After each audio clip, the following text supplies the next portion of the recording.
Hello there. Looking for something? Is there treasure down there? Is there hidden treasure down there? Did you see the X? They say it marks the spot. Deep amongst the trees. Welcome everyone.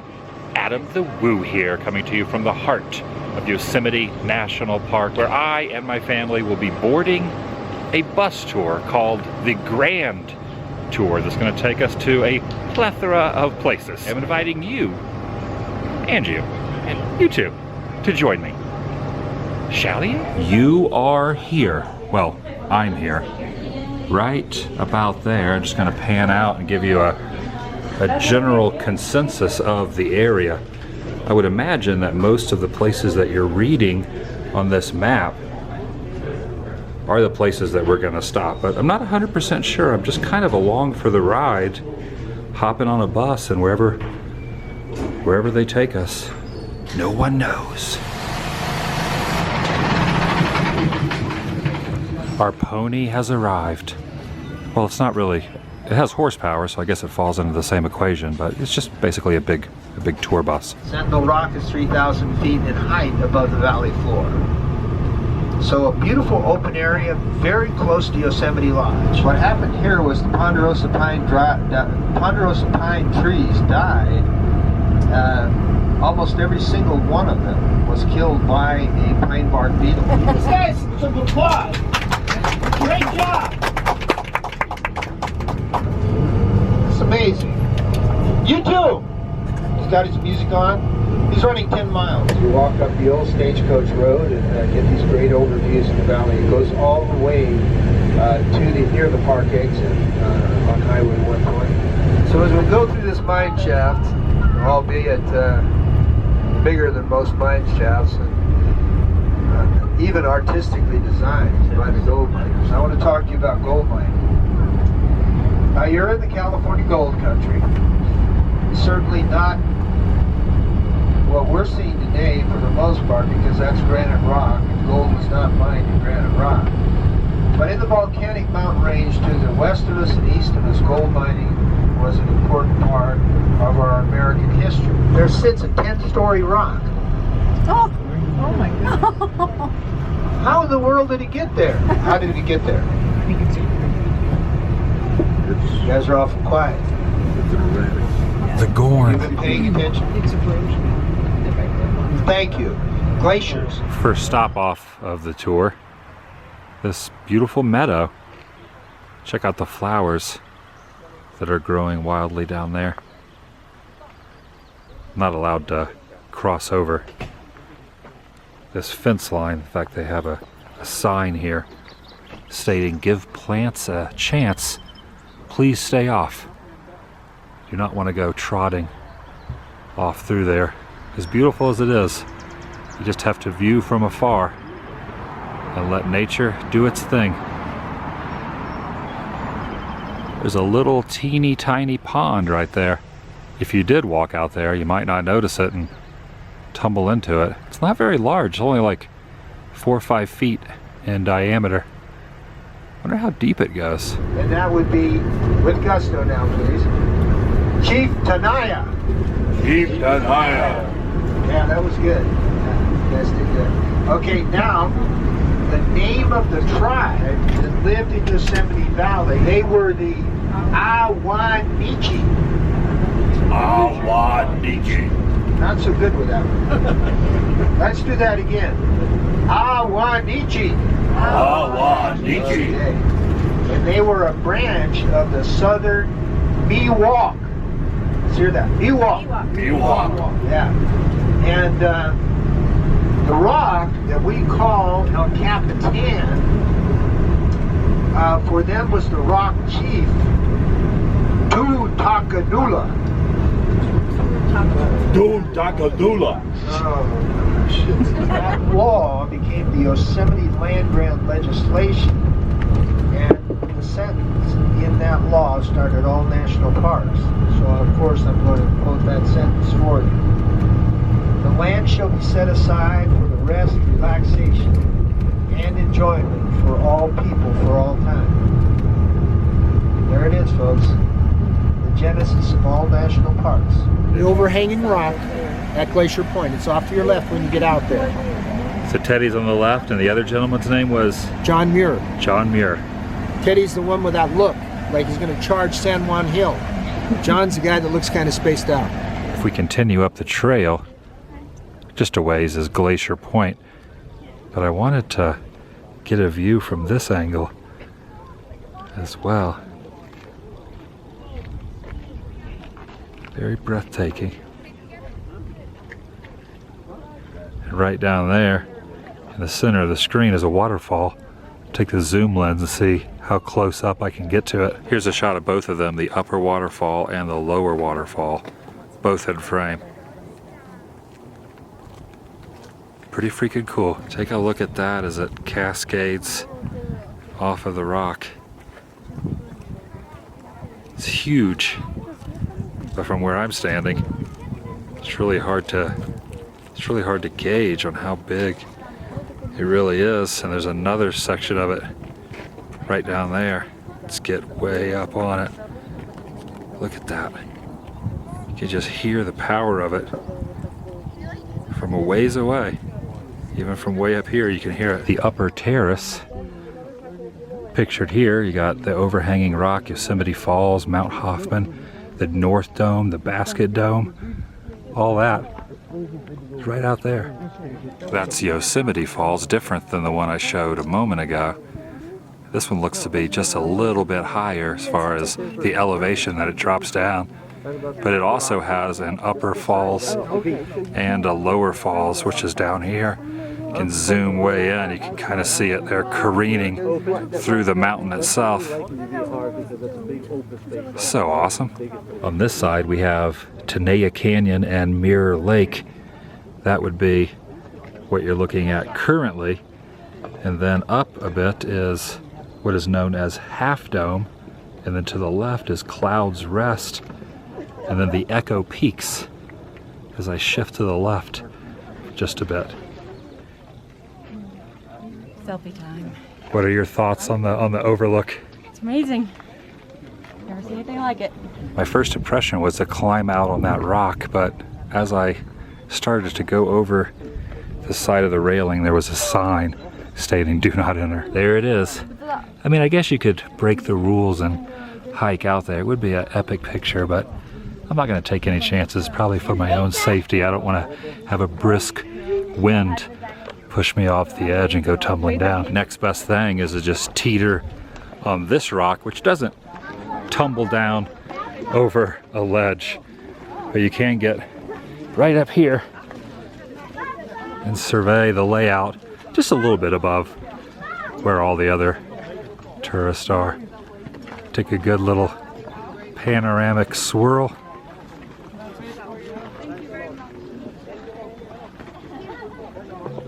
Whatever you do, don't look down. That's a ways. That's a ways. That's a ways down there. I'll just step back now. What'd you think of that ledge looking down? Did you happen to take a glance? I did. Way down there. Wouldn't want to fall off there. Definitely not.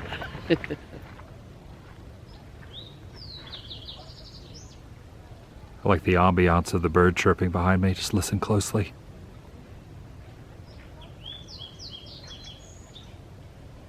Nailed it. There's that beautiful Clark Range out there to the left.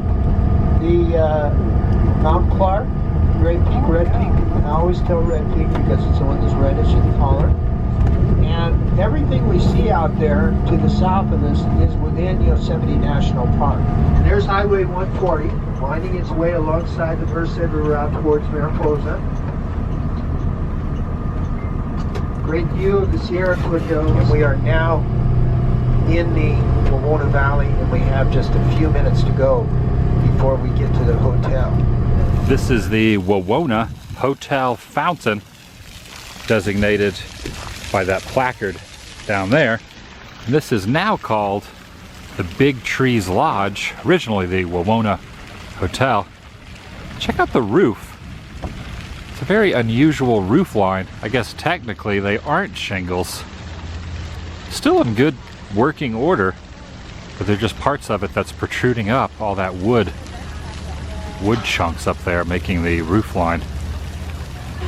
After stepping indoors near the lobby is this historic photograph. Doesn't have a year placement on it, but there is a classic car parked right out front. Pretty nice shot of the sun blaring through the leaves.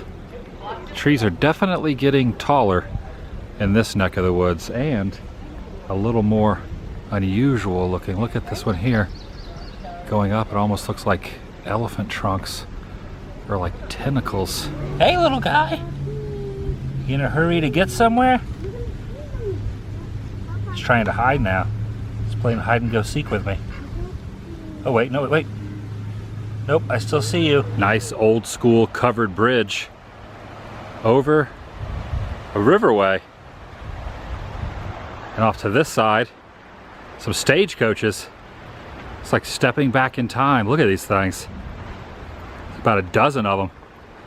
Just peek the camera over. You can see they stretch all the way down to the end of this open air barn. We got some deer down here. They're wading across.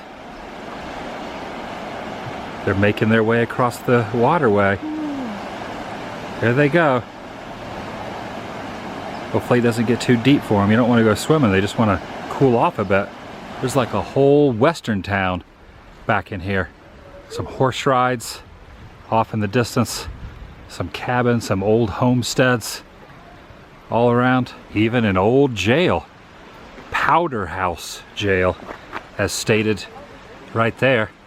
Black powder and dynamite used to make it. Step inside. See what it's like to be inside this thing. There's a little bunk, but not much else. And to get fresh air, there wasn't a whole heck of a lot of ways except maybe sticking your head out of that. Teeny tiny quarters, to say the least. A view inside the covered bridge and a little bit better look at the river that runs underneath it. Largest trees in the world, classified by the largest 100. All of them are giant sequoias.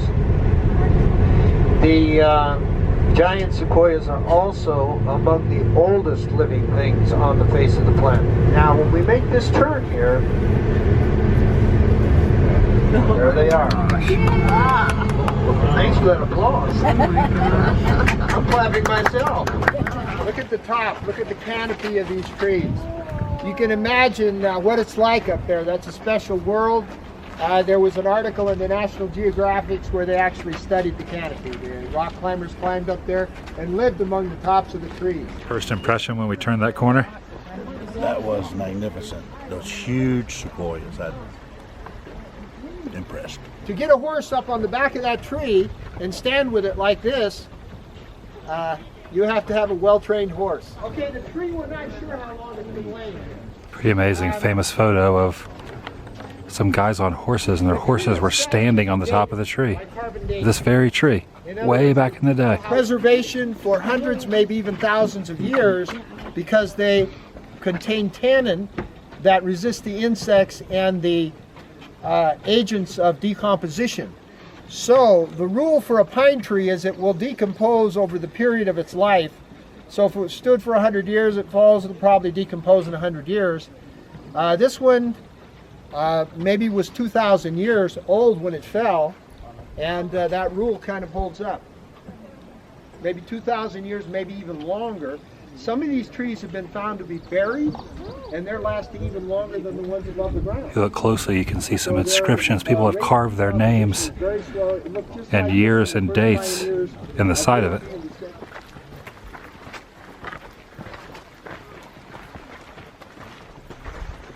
Walking through a tree, cut down the middle on either side.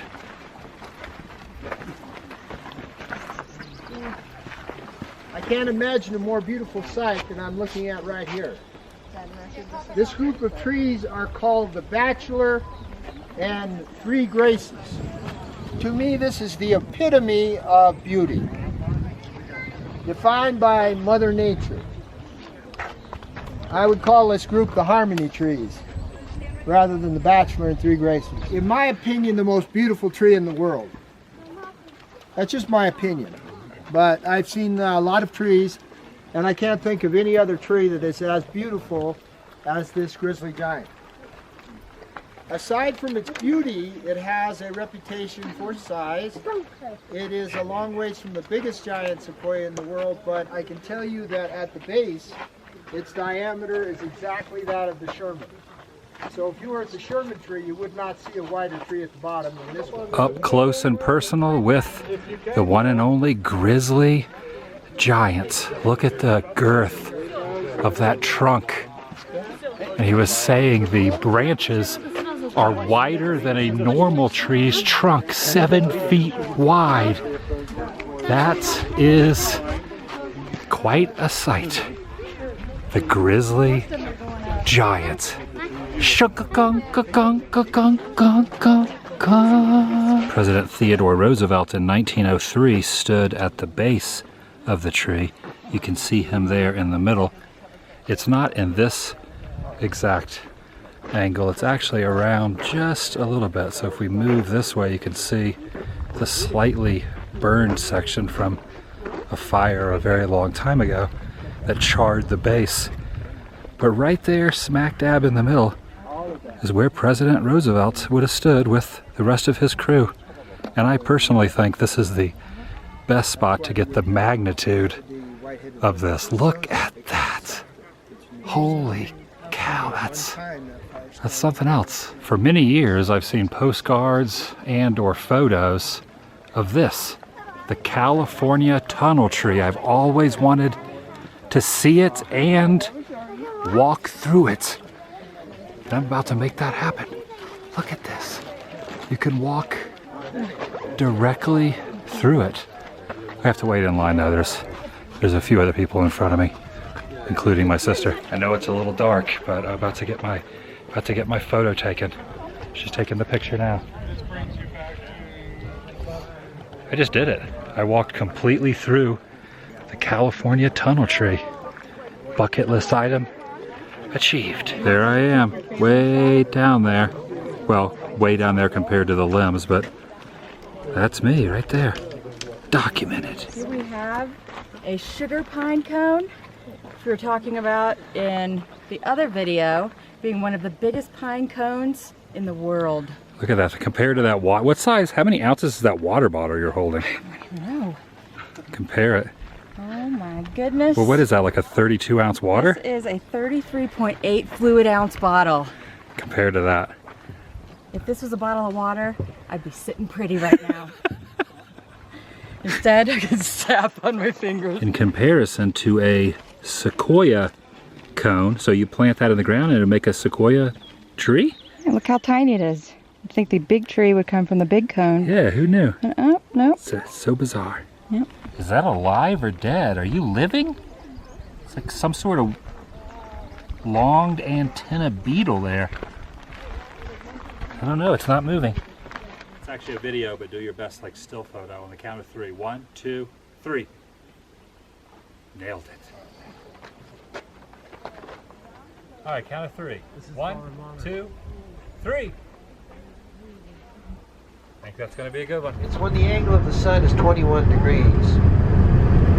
And I have a feeling that we might be okay as far as seeing that rainbow. If it's out here, you'll have to take off your polarizing glasses to see it, and there it is.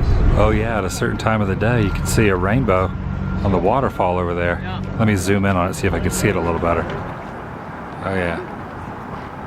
Once the sun gets to a certain position, that rainbow disappears. Lucked up pretty well to be here at the right specific time. Majestic. Creates a very interesting element. Colorful spectrum protruding down the side of that mountain. Check that out. That is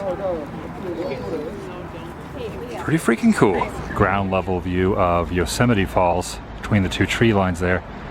The shadow does make it difficult to see. If you look closely, you can see it tucked away in there. I've seen a lot of waterfalls today. That's going to do it for today from Yosemite National Park. And for those that are curious, I asked the guide if Yosemite Sam had any correlation. He seems to think that the cartoon character was a gold miner, and that's who they modeled him after. I had to ask, and that was his answer. If you're new here, please subscribe. By doing so, helps keep you in the loop and up to date on future endeavors I will going on and uploads on this channel. I'll see you guys in the next video. The vlog is over. And most importantly, don't forget to ring that notification bell. Ring that... What the heck? I thought there was going to be a bell in this.